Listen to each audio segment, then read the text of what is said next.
Ukraina ei pidanud kunagi suutma Venemaad tabada. Isegi pärast seda, kui tema niinimetatud sõjaline erioperatsioon ei suutnud Ukrainat nädalatega vallutada, oli Vladimir Putin kindel, et Moskva jääb alati turvaliseks. Vladimir Putin eksis. 4 aastaga on palju muutunud ja Ukraina on taas taset tõstnud. Nüüd on Ukrainal Moskva tapja. Relv, mis hirmutab Vladimir Putinit rohkem kui ükski Ameerika relv, mis Ukrainal on, lastakse peagi valla ja sellel on jõud saata Moskva tagasi kiviaega. Kremli vundamendid värisevad. Pärast seda, kui Ukraina laseb valla oma uusima superrelva, ei pruugi Kreml ise püsti jääda. Aprillikuisel Ukraina taastumise teekonna konverentsil avalikustati Ukraina uusim trump. Firepoint on jälle tegutsemas. Flamingo raketidrooni hübriidi loojad, mis on juba andnud Ukrainale rohkem võimalusi Venemaa südamesse löömiseks, on avalikustanud uue laastava raketi, mis muudab sõja suunda. See ei ole hübriid. See on relv, mis näitab, et Ukraina võtab ballistiliste rakettide arendamist tõsiselt, et saaks Venemaa pealinna hävitada. Firepointi uus raket on Ukraina vastus Venemaa Iskanderile ning varsti saate teada, et see on igas olulises mõttes parem. Raketi nimi on FP9, mis järgib Firepointi tavapärast nimetamisviisi ja me oleme sellest ka varem kuulnud. Firepoint on vihjanud oma uuele ballistilisele raketile, kui on rääkinud lühema tegevusraadiusega FP7, mis samuti läbib testimist. Kuid Firepointi viimasel üritusel Poolas saime uue ülevaate sellest, mis FP9 endast kujutab ja milliseid võimekusi see Ukrainale annab. Osa sellest, mida me teame, pärineb Firepointilt endalt. Defense Expressi andmetel on ettevõte öelnud, et nende uus ballistiline rakett saab olema 855 kilomeetri ehk umbes 531 miili ulatusega. See suudab kanda ka kuni 800 kilogrammist ehk umbes 1763 naelast tavapärast lõhkepead. Need on muljetavaldavad näitajad, mis ütlevad meile, et FP9 suudab tabada sihtmärke sügaval Venemaal ja anda neile tugevama löögi kui peaaegu ükski teine relv, mis Ukrainal arsenalis on. Need, kes on kursis Firepointi Flamingoga, teavad, et see pakub 3 korda suuremat tegevusraadiust ja paarisaja kilogrammi võrra rohkem lõhkeainet, nii et miks üldse FP9-ga vaeva näha? Lihtne. Flamingo on Ukraina versioon T-bracketist. FP9 saab olema üks Ukraina ballistiliste rakettide projektidest. Need on 2 väga erinevat tüüpi relva. FP9 pakub selliseid kiirusi, millest Flamingo võib ainult unistada, mis tähendab, et Ukrainal on parem võimalus kasutada oma tulevast relva õhutõrje ületamiseks ja sihtmärkide hävitamiseks Venemaal. Kõik muu, mida me FP9 kohta teame, pärineb Poolas esitletud Firepointi maketi analüüsist. Varasematel näitustel on Firepoint kasutanud samu pilte nii FP9 kui ka FP7 demonstreerimiseks, mis tekitas mulje, et FP9 oleks suurem versioon FP7-st, mida ettevõte samuti arendab. Poolas erines olukord selle poolest, et Firepoint paigutas 2 ballistilise raketi maketi kõrvuti, mis annab aimu, mida neil varuks võib olla. Makettide mõõtkava põhjal paistab FP9 olevat umbes 9,5 meetrit ehk veidi üle 31 jala pikk ning läbimõõduga umbes 1,1 meetrit ehk 3,6 jalga. See ongi kõik, kuid kuigi tehnilised andmed ütlevad meile midagi, mida Putin poleks kunagi tahtnud kuulda, on FP9 teel selle poole, et olla suurem ja võimsama löögiga kui Venemaa enda Iskanda ballistiline rakett. Iskander on üks peamisi relvi, mida Venemaa on kasutanud Ukraina linnade ja taristu hävitamiseks alates Putini sissetungi algusest. Iskanda M on teedel liikuv maa-maa ballistiline süsteem, mis suudab läbida kuni 500 kilomeetrit ehk umbes 310 miili, et toimetada tavalõhkepea, mis kaalub kuni 700 kilogrammi ehk veidi üle 1540 naela. Kohe näeme, et FP9 on mõlemas kategoorias parem. Kui Defense Expressi hinnangulised mõõtmed on täpsed, siis FP9 on lihtsalt suurem kui Iskander, mis on loogiline, arvestades selle suuremat lennuulatust ja suuremat laengut. Sul on vaja suuremat raketti, kui tahad sihtmärgile rohkem lõhkejõudu kohale toimetada. Mis puutub lennuulatusse, siis 850 kilomeetrit on piisavalt pikk, et Ukraina saaks oma tulevase raketiga rünnata sügavale Moskva piirkonda. Putin ja tema käsilased saavad peagi maitsta oma enda rohtu. Ukraina Iskanderi tapja on peaaegu kohal ja asjad hakkavad muutuma, aga sellest räägime hiljem veel. Kõigepealt on küsimus selles, millal FP9 ametlikult Ukraina arsenali jõuab. Firepoint ei pelga avalikustada, kui palju on nad oma ballistilise raketiga edasi jõudnud. Firepoint ootab, et FP9 võetakse Ukraina relvajõududes ametlikult kasutusele mingil hetkel 2026 aasta suvel. Ametliku kasutuselevõtuga kaasneb otsustav pöördepunkt. Ukraina liigub uue ballistilise raketi ametliku hankimise suunas, pannes kõik liikuma. See samm kindlustab suuremahulise tootmise, nii et me võime olla vaid mõne kuu kaugusel sellest, et Ukraina uus ballistiline oht Moskva vastu valla päästetakse. Ja see ei jää üksi. Firepointil on varuks veel teisi trikke, mis panevad Putinil suu vahutama. Üks neist on FP7, mida oleme juba paar korda maininud.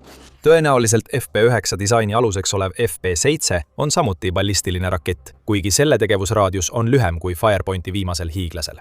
Näib, et inspiratsiooni on saadud Venemaa S-400 õhutõrjesüsteemides kasutatavatest rakettidest ning FP7 sarnaneb neile üsna palju. Esmakordselt mainiti FP7D 2025 aasta novembris. Firepoint avaldas toona, et kasutab Venemaa 48N6 õhutõrjerakette oma välisdisaini aluseks. Sellega sarnasus ka piirdub. Ukraina leidlikkus ületab kõike seda, mida vanemad Vene raketid suudavad pakkuda. Firepointi sõnul on FP7 materjalid sisemine ehitus- ja juhtimissüsteem kõik Ukraina disainiga, kuna ettevõte ehitab raketti, mis annab Ukrainale lühimaa ballistilise võimaluse, mis täiendab FP9 pakutavaid keskmaa valikuid. FP7 on mõeldud maapealseteks löökideks umbes 200 kilomeetri ehk umbes 124 miili kaugusele. See sobib ideaalselt löökideks Vene sihtmärkide pihta okupeeritud Ukraina aladel, samuti rünnakuteks sihtmärkide vastu piiriäärsetes piirkondades. Raketi välimus sarnaneb ainult pealiskaudselt 48N62-le. Firepoint ütleb, et nad on kasutanud FP7 ehitamisel komposiitmaterjale, mis on aidanud vähendada selle kaalu ja pikendada lennuulatust. Mõned võivad imestada, miks Firepoint kasutas FP7 jaoks Vene õhutõrjeraketi disaini. Ettevõte märgib, et see oli kõik ajasäästuvõte ning tõenäoliselt on see võimaldanud FP7 ja suuremal FP9 jõuda ideest testimiseni palju kiiremini, kui see muidu oleks olnud võimalik. Tundub, et see on toiminud. FP7 on olnud laskekatsetel vähemalt veebruarist alates ning on olemas videomaterjali, mis näitab, et see töötab üsna täpselt nii, nagu oli ette nähtud. Kui FP9 on tõenäoliselt suveks kasutusele võetud, siis eeldame, et FP7 on sama ajakava Ukraina relvastusse jõudmiseks. Vladimir Putin kardab neid kahte ballistilist raketti rohkem kui ühtegi USA relva, mida Ukraina on saanud pärast tema sissetungi algust. Ballistiliste rakettide osas on Ukrainal ATACMSid, kuid selle raketisüsteemiga kaasnevad mõned probleemid. 2025 aasta suvel tuli ilmsiks, et Pentagon lõi ATACMSi kasutamiseks uue heakskiidusüsteemi, mis sisuliselt varjatult keelas Ukrainal seda raketti Vene sihtmärkide vastu kasutada. Tundub, et see keeld on sellest ajast tühistatud, kuna Ukraina kasutas ATACMSe mitmete rünnakute jaoks 2025 aasta viimastel kuudel. Siiski näitab juba ainuüksi selle keelu olemasolu, et ATACMS on rakett, mille kasutamisega kaasnevad tingimused. Ukraina saab seda kasutada ainult siis, kui USA annab selleks loa. See ei kehti FP9 või FP7 kohta. Mõlemad Ukraina uued ballistilised raketid on samuti võrreldavad Ameerika päritolu süsteemiga. FP7L on võrreldavad näitajad Block 1 ATACMSiga, mille laskekaugus on 165 kilomeetrit ehk umbes 102 miili. Tegelikult lendab FP7 veelgi kaugemale. Mis puudutab FP9, siis see on ATACMSidest tunduvalt ees nii laskekauguse kui ka puhta jõu poolest. See ongi see, mis hirmutab Putinit. Isegi kui USA annaks Ukrainale vabad käed ATACMSide kasutamiseks, ei suudaks USA rakett enamasti piirialadest kaugemale lennata. Aga FP9 on hoopis teine tera. Aga Firepoint ei ole veel lõpetanud. Kuigi FP9 on Kremli jaoks juba hirmuäratav, töötab Firepoint selle nimel, et minna veel samm edasi. Juba surmavat raketti tehakse veelgi ohtlikumaks. Ja just selliseid asju me siin The Military Show kanalil kajastamegi. Selliseid asju on veel palju tulemas, nii et ära unusta tellida, kui meie kanalist on sulle kasu. Mis võiks Firepointil veel varuks olla? Kõik tuleb ilmsiks. 6. aprilli United 44 meedia raportis, mis paljastab, et ettevõttel on oma uue FP9 raketi jaoks üsna muljetavaldavad plaanid. Variant, millest me seni oleme rääkinud, sarnaneb Venemaa Iskander M-iga selles mõttes, et tegemist on maa-maa tüüpi raketiga. Pane tähele, et me ütlesime just variant. See tähendab, et töös on veel üks FP9 versioon. Dennis Schielemann, kes on FP9 disainer, on kinnitanud, et see on tõesti nii, sest Firepoint kohandab juba FP9 raketti nii, et seda saaks õhust välja lasta. See on tohutu muudatus, mis suurendab raketi lennuulatust veelgi. Mis juba praegu näib olevat Moskva hävitaja, võib muutuda veelgi surmavamaks, kui see kombineerida lennuki kiiruse ja suure lennukõrgusega. Kütuse kokkuhoid ei oleks enam nii suur probleem.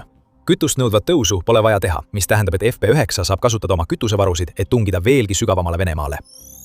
Eeldades, et seda muudetud FP9 versiooni lastakse välja Ukraina hävitajatelt, tulistatakse see ka kõrguselt, mis muudab selle Vene õhutõrje eest ohutuks, eeldusel, et Ukraina suudab valida ohutud õhukoridorid. Juba ennegi oli hulgaliselt droonirünnakutega seotud põhjuseid, miks Ukraina korraldas ajavahemikus juuni 2025 kuni märts 2026 Venemaa õhutõrje vastu 492 rünnakut. Võib-olla oleme just leidnud veel ühe põhjuse nende süsteemide sõjast eemaldamiseks. Kui Firepoint suudab sellega hakkama saada, siis suudab Ukraina veel ühes kaugmaa lahingu aspektis Venemaaga sammu pidada. Venemaal on KH-47 M2 Kinzele, mis on õhust lastav ballistiline rakett, mida sageli paigutatakse MiG-31 pardale. Kui FP9 õhust lastav versioon säilitab maapinnalt lastava versiooni spetsifikatsioonid, siis on selle kandevõime peaaegu kahekordne. Me ei tea selle lennuulatust, kuid tõenäoliselt jõuab see vähemalt Kinzeli umbes 1500 kilomeetri ehk 932 miili miinimumulatuse lähedale, kuna seda lastakse õhuplatvormilt. Huvitav, mida Putin sellest kõigest arvab. Kui ta Ukrainasse tungis, oli riigil väga vähe omamaiseid relvi ja midagi sellist polnud arenduseski. Isegi siis, kui lääs tuli sõjalise abiga appi, olid tarmitud ballistilised raketid lühimaa variandid, mille kasutamiseks pidi Ukraina eelnevalt luba küsima. Kahju tekitasid küll Musta mere laevastiku seisukord ja mõned sihtmärgid, mida Ukraina on piirialadel tabanud, kinnitavad seda. Kuid piirangute kombinatsioon nii ulatuses kui ka kasutusloas tähendas, et Ukraina ballistiliste rakettide oht ei ulatuks kunagi liiga kaugele väljapoole oma piire. Nüüd on mäng muutunud. FP9 näib muutvat kogu Ukraina sõda, sest nüüd on Moskva Ukraina strateegide jaoks laual. Need strateegid tunnevad tõenäoliselt teatavat rahulolu sellest, et nad saavad nüüd Venemaa Iskanderi strateegiat tema enda vastu pöörata. Üks pealinn teise vastu võib olla uus Ukraina lähenemine. Lõppude lõpuks pole Putini väed kindlasti olnud tagasihoidlikud Kiievit ja teisi Ukraina linnu rünnates. Vastavalt Military Watchi andmetele 15. aprillil ja 16. aprilli alguses lasi Venemaa Ukraina pihta 24 Iskanderi raketisalvu ning ründas sihtmärke üle kogu Ukraina, mille käigus registreeris Ukraina 24 tunni jooksul kokku 703 nende pihta lastud raketti. Umbes nädal hiljem, 24. aprillil, teatas Metsa veel ühest Venemaa õhurünnakust, milles kasutati veel 2 Iskanderi raketti. Need on vaid mõned näited möödunud kuust. Venemaa on tulistanud 100 Iskanderi rakette Ukraina linnade pihta, sageli koos rünnaku- ja peibutusdroonide hordidega, mille eesmärk on üle koormata Ukraina õhutõrje, et Venemaa raketid saaksid oma hävitustööd teha. FP9 tähendab, et Ukraina saab anda Putinile maitsta tema enda rohtu. Ukraina ei kasuta oma uut ballistilist raketti päris samamoodi, nagu Venemaa kasutab oma Iskandereid. Putinile on oluline külvata hirmu, ükskõik mida ta selleks tabama peab. Selle nimel on ta valmis tapma Ukraina tsiviilelanikke. Vähemalt 15 578 on hukkunud ja 43 352 saanud haavata Venemaa rünnakute tagajärjel. Ukraina tegutseb palju strateegilisemalt. Ukraina kasutab oma FP9-sid Moskva piirkonna ründamiseks. Jah, kuid sihtmärgiks on sõjalised objektid või potentsiaalselt Venemaa võimukeskus. Kreml asub Moskva kesklinnas ja see on FP9 jaoks ilmselge sihtmärk. Kuigi see võib olla kindlustatud, on see koht, kus Venemaa valitsus tegutseb ja väidetavalt veedab Putin siin suurema osa oma ajast. Mitte, et ta seda tegelikult teeks, aga sellest räägime kohe. Teised võimalikud sihtmärgid Ukraina uutele ballistilistele rakettidele on Moskva rafineerimistehas. Gazpromi hallatav rafineerimistehas on kogu Moskva piirkonna peamine sõidukikütuse tarnija. Kui Ukraina soovib tuua Putini alustatud sõjamaitse tagasi Venemaa pealinna ilma tsiviilisikuid kahjustamata, siis selle rafineerimistehase hävitamine teeks töö ära. Putin on püüdnud Moskva elanikke Ukraina sissetungi kõige hullemate tagajärgede eest kaitsta. Kui Venemaa pealinnas saab kütus otsa, on Putinil palju rahulolematust lahendada. Siiski võib FP9 tähtsus seisneda vähem selles, mida Ukraina otsustab tabada, ja rohkem selles, et neil on võime rünnata Moskvat ballistilise raketiga. Ukraina on Moskva piirkonda varemgi mitu korda tabanud. Kui nad esimest korda 2023. aasta mais droonid Venemaa pealinna saatsid, nimetas BBC seda juhtumit Putini jaoks piinlikkuseks. 2 aastat hiljem käivitas Ukraina seni suurima droonirünnaku Moskva vastu, kui Venemaa kaitseministeerium teatas, et Moskva piirkonnas tulistati 24 tunni jooksul alla 91 drooni. Aga see ongi asja mõte. Need olid droonirünnakud. FP9 annab Ukrainale rohkem võimalusi Kremli ähvardamiseks. Raketi ei pea isegi välja laskma, et see ähvardus toimiks. Iga droonide parv, mis edaspidi Moskva poole liigub, sunnib Venemaad reageerima, justkui võiks nendega kaasneda FP9. Lõppude lõpuks on Venemaa kasutanud taktikat, kus droonide parvi kasutatakse rakettide saabumise varjamiseks Ukraina vastu.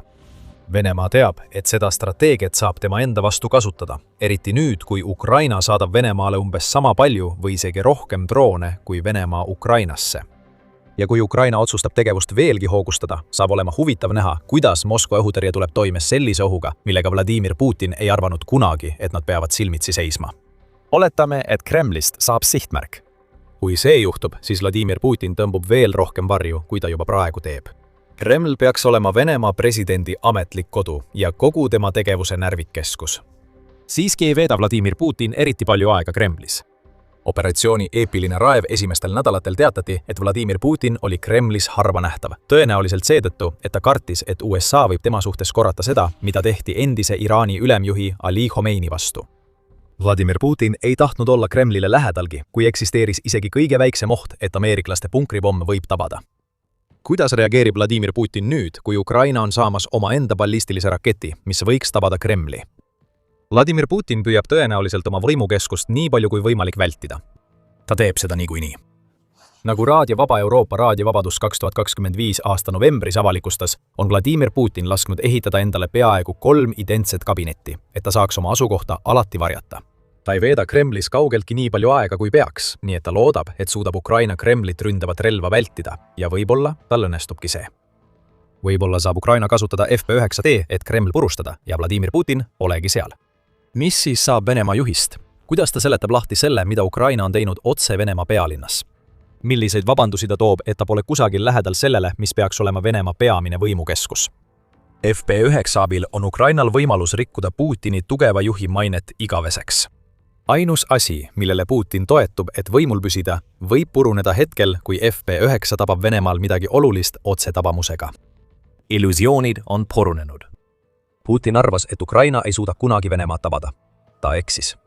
Putin arvas, et mitte mingil juhul ei suuda Ukraina kunagi arendada oma ballistilisi rakette. Nii FP9 kui ka FP7 tõestavad vastupidist. Venemaa president loodab nüüd, et Ukraina ei sihi Moskvat millegi muuga peale nende droonide, mida ta varem on kasutanud. Peame ootama ja vaatama, kas Ukraina kavatseb selle illusiooni purustada, kui FP9 kohale jõuab. Ausalt öeldes on Venemaal juba enne uute ballistiliste rakettide ilmumist olnud piisavalt põhjust muretsemiseks Ukraina kodumaiste relvatootjate pärast. Uued tehisintellektiga droonid mööduvad juba Vene kaitsesüsteemidest ja häirivad nende tegevust okupeeritud aladel. Martian on maandunud ja kahju, mida see Venemaa vägedele Ukrainas tekitab, on selgitatud meie videos. Vaadake videot, et rohkem teada saada ja ärge unustage tellida The Military Show'd, et olla kursis meie kajastusega Ukraina viimastest uuendustest. Ja nagu alati, aitäh vaatamast!